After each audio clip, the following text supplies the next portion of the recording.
with God creating the world.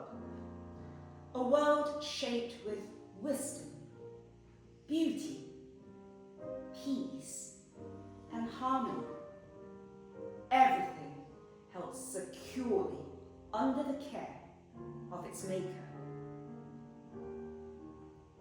So, it was perfect. Yes, everything was exactly as it was meant to be. And now listen carefully. As Elgar's Nimrod begins, hear how the music opens with quiet strength and expands to be broad, steady, and full of grandeur. What begins simply grows into something noble and expansive, like creation itself coming into form.